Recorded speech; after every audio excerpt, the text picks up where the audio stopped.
This feels like stretching the limits of international law. How it's impacting our life, how it's impacting our security, our ability to survive in future. It usually leads to a global recession, and it usually leads to job losses. It's way bigger problem. We're gonna end up where we won't be able to produce the things to protect ourselves. Forget about oil. Hey, fuck the oil. Are we going back to the Stone Ages, sticks and stones? The biggest flop or the most genius conspiracy? Stop. Did you just doom scroll, watch a get ready with me video? Almost buy a jumper you don't actually need and pour wine like it is a survival skill.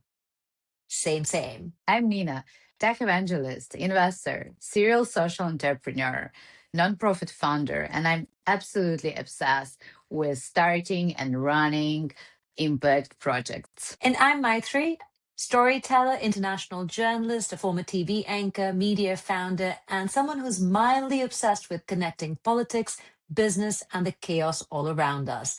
This is your sanity break, where we're trying to make sense of an insane world just like you. Welcome to our group chat. It feels like we are reaching the peak of the global crisis. The decision of the one guy, specifically of Donald Trump, I'm not really sure was well thought through, is currently shaking all the world upside down. And it feels like global leaders are testing not only our mindfulness and ability to take it all, but overall are testing internal barriers of each other. What do you think about that? I think you're absolutely right. This feels like stretching the limits of international law, of impact, of how much economies around the world can take, and how much people like you and I can deal with this anymore. So, for sure, to quote Emmanuel Macron, for sure, I think this is a problematic situation that I don't think it's just Donald Trump. I think it's also Benjamin Netanyahu and a few other people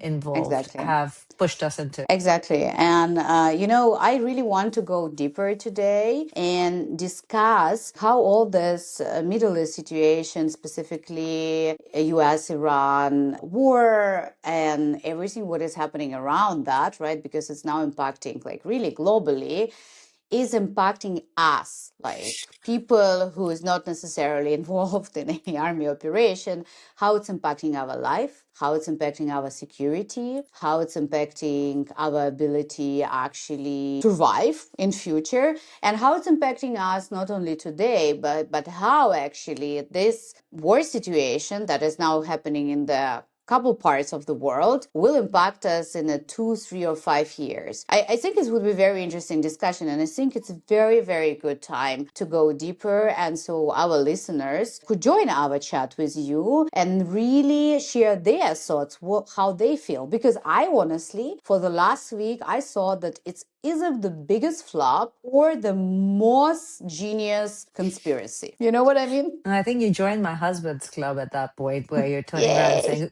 who's making the money?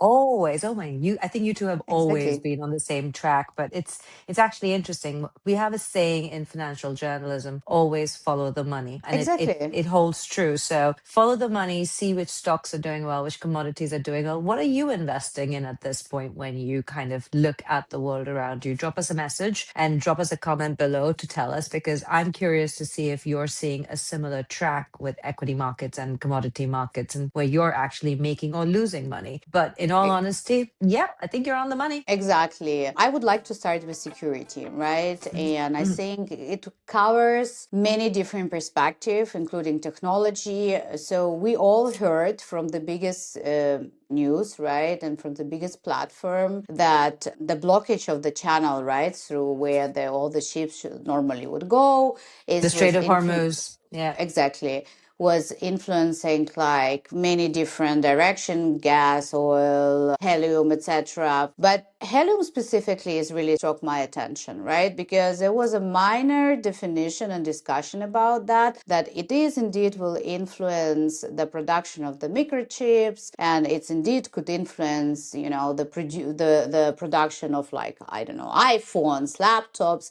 and that's it, right? And if you actually think deeper, And that's what I want us to do today. It's way bigger problem. It's not only about production, right, of the phones or laptops, etc. The microchips that is produced and the helium that help to control overheating, right? Obviously, it is impacting every single enterprise in the world, right? Hmm. It's a very influenced defense area. You need to manufacture all those devices like drones, etc. And you cannot do it without helium. So if this crisis will continue, if that situation with Iran will continue, right, we're going to end up where we won't be able to produce the things to protect ourselves. And that's what is, for some reasons, and I honestly don't know, maybe they're discussing it as G7 or, I don't know, in some men's club or closed rooms, but that's what need to be told. Maybe it's they're not doing it not to create panic, but to me, it feels very, very worrying. What do you think? I think you're right about the helium not being part of a security process and thinking. When people were looking at supply chain issues, helium as a product was, I think, put on the back burner because no one thought that that would become a contention point. Because whoever thought that, a war in the Middle East would break out to the extent where it would affect Qatar. Again, if you think about where helium comes from and how much of it goes to South Korea, which is the biggest semiconductor manufacturing country in the world, you turn around and you kind of go, they really didn't think that this would ever have a supply problem. And you're right, the Mm-hmm. knock-on effects are huge because think about it. In Donald Trump's world, he's been pushing AI, AI, AI for Yeah. everything. Yeah. The Israelis have been pushing AI for everything. Everybody's in this rush to implement AI for everything. AI cannot run without semiconductor chips. Semiconductor chips cannot be made without helium. So at some point, forget about oil. Park the oil. I mean, even if we all go back to, I think you mentioned it when we were chit-chatting about what we would talk Yeah. about. You're like, are we going back to the Stone Ages, sticks and stones? Guess what? You're not going to be able to make anything work, any enterprise AI. All your enterprises are going to get affected because everybody's implemented all this AI. But then there are going to be no semiconductor chips coming your way. What are you going to Yeah. do? Run AI on sticks and stones? I'm not Yeah, 100% sure. Ron else thinks that, well, even if you evolve this question further, like all the security operation, all the data exchange, all the internet, everything depends on that. So are we creating the situation when each country will be isolated from each other?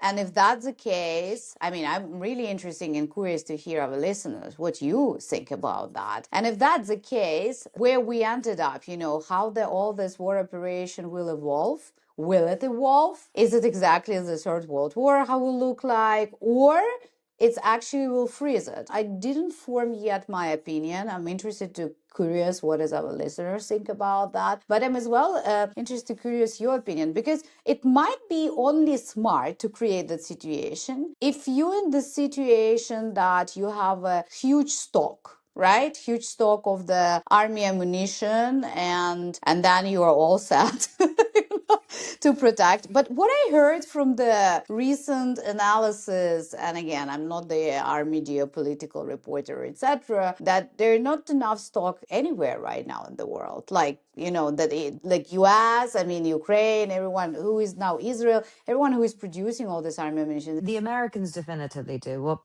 Europe does not. Europe's stock Yeah. is completely depleted. If you look at Germany and you look at how reduced their stock was already when the Ukraine war started, they've just Yeah. not even been able to kickstart it into process. The Brits have begun the kickstarting process because they obviously see a money making opportunity there. But at this juncture in time, if you take just Europe, Europe and the UK, yeah, we don't have the arms and the ammunition. So at some point, we're going to turn around and do exactly what we've been doing since the Second World War, which is must turn to the Americans for the arms and the ammunition that we need. Because think about it, Nina. The biggest story of the last week or so has been, can Iranian missiles hit a capital city in Europe? And this happened because of the interception of two missiles, supposedly from the Iranians, which the Iranians deny, at the US-UK airbase in the Indian Ocean, Diego Garcia. They didn't think that those missiles could reach that far. There was a 2,000-mile radius that they'd given Iranian missiles. So when you suddenly say, hey, it can go double the distance, which is pretty much to Berlin, where you are, or London, where I am, it gets everyone panicked to say, oh my God, can we defend ourselves? Do we have the arms, the ammunition? We actually do. There's no need for panic there. We have a NATO air missile defense system that exists. The problem is if we start getting hundreds of thousands of these missiles raining down on us, we don't have,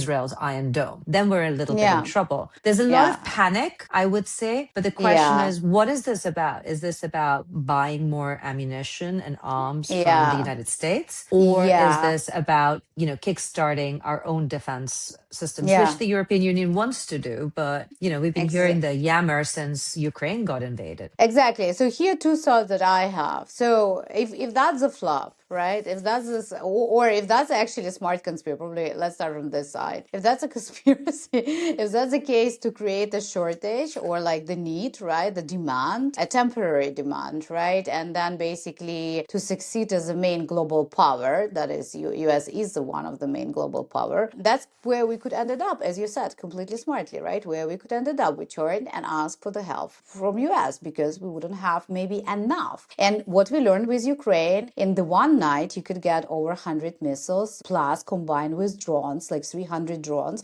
And this is normal night for every single person in Ukraine. Obviously, Ukraine in the war for more than 4 years, and we now start to build the same air protection similar to what Israel has. Can Europe do the same so fast? I'm not sure. But the reality is that we need to think about these things. And I think from the good perspective, and with a big hope that Europe is analyzing all of that and they see where it's going, that it's now will actually incentivize them to move faster. The bad things create the innovation. I mean, that's a reality. And the bad things very often turn around the power, and they as well turn around the speed. So maybe, as we all said, the Europe is a bit slow, is a bit old school, is a bit feels like a granny. Now maybe it's finally like kind of, restart their way of doing things, be less bureaucratical and more innovative, and find the way to unite. I don't know. But what I know that all of those things, as you said, not only impacting security, but it's as well impacting economy. And no, hang on. Let's stay with security for a second, because sure. we need to kind of also understand when we talk about security, why is it important for everyday citizens to be categorically clear that when this is not some airy-fairy BS that, talking heads go on and on about. I mean, we're talking about missile defense systems, we're talking about ammunition, we're, having these debates ad nauseum on television stations where everyone's like, oh, do we do mandatory, service in the army? Different countries have different answers, blah, blah, blah. It's important for two reasons, because if your economy is in trouble, as Ukrainians know, you cannot grow your economy. You don't have job security, you don't have physical security, you don't have all of that stuff. But the secondary bit is the economic security that you were alluding to, because when your supply chain gets hit, you are in trouble economically. You've got issues with inflation that hits your wallet. That means when you go to your grocery store, and Nina, when you go buy your groceries, or you fill your tank of gas or petrol in the car or diesel in the car, that's going to get affected with how much money is in your wallet. And then we both know, we've lived through this, you and I. Some of our younger colleagues may not have lived through this yet. Is that when there is a situation like this, it usually leads to a global recession. And it usually leads to job losses. And job losses means less money, less ability to save for your future. So even if 5 years down or 3 years or 2 years down, you get a job, that's 2 years you've lost in putting something in your pension. I mean, this has a ripple effect through your lifetime as an individual. Exactly. So that's why we think it's really important. Yeah, it's domino. And that's why it's really important for people to understand that this is not some airy-fairy thing that people are talking about. It affects you right now. I know it sounds very depressing. No, but that's what exactly could see already on the gas station, right? You're talking about the price of the diesel and everything. I mean, it's skyrocketing right now in Germany as well, in whole the Europe and in Denmark, in Holland. There was already those government notification asking, for example, people try to stay and work at home during the daylights, use less electricity. So it is starting to hit the, like, the information. People start to really asking themselves, okay, so what exactly is going on? It doesn't feel so already, oh, it's somewhere there in Iran, somewhere like far, far from me. Finally, like people start to feel it, at their houses, at their home, at their tables. But that's why I wanted to go with you deeper on economical part. You already touch base, but I really want us to talk today. What does it mean for Asia, and what does it mean for Europe, and what does it mean for us? Let's start maybe with Asia, right? Because there is many intersection within. Like, what do you think is the biggest impact of all this crisis on Asia specifically, and for the citizens who are living in this region? Oh, thank you for saying that, because guess what? No one's talking about it, Nina. It's like it's very strange that we're so obsessed with where we live. What we forget is that Asia is our hub. It's our manufacturing hub. Yep. Whatever we use here comes from Asia. Let's be honest about it. Whether we like it or not, whether all the right-wing parties don't want it or not in the West, that's where manufacturing comes from. And Asia's been the hardest hit because their dependence on oil and gas from the Middle East is upwards of 80% on average across the nation. So say, for example, India has an import bill of, when I say import, it's the oil that they buy into the country. That's about 88%.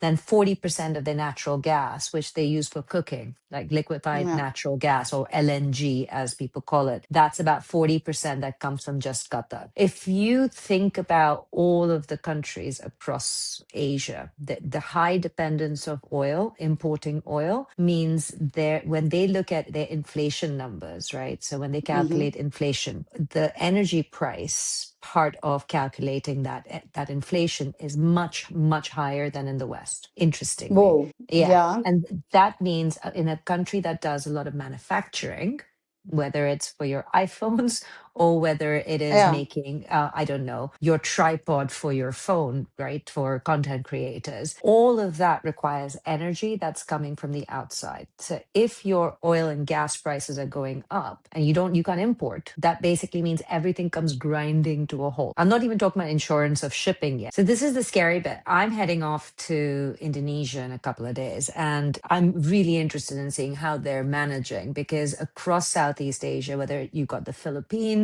you've got Bangladesh. So Bangladesh, interestingly enough, that's where most of our clothes come from, right? If you look at the label of all of your clothing, if you're buying from, I don't know, from Zara or whichever other brand that you like, Bangladesh makes your clothes. A lot of the clothes are polyester, for which you need petroleum to manufacture the polyester. Across the board, they've actually put in place caps on how much petrol you can use because the country is running out. Sri Lanka, again, tea, can't use petrol, caps on what they can use. So people are literally having to control how much they consume just to live. Forget about businesses being able to manufacture the goods that you need in the West. So those economies are slowing down massively. If there's a crisis there, you think it's going to stay in Asia, Nina? It ain't just going to stay in Asia. It's going to come rolling back on us. Exactly. No one's talking about it. So you've also got, like, across the world, like, you literally go to Thailand, you go to the Philippines, you go to Taiwan, South Korea, Japan. Japan imports 80% of its energy from the Middle East. Can you imagine what happens when Japan comes crashing to a halt? All right, squad. Your turn to tell us what you thought was hot or not. Drop a comment wherever you are listening. Maybe next time you will officially to join our group chat. Catch you on your next sanity break here with us on YouTube, Apple, Spotify, pretty much anywhere that you take a little break. Don't be shy, we'll be listening.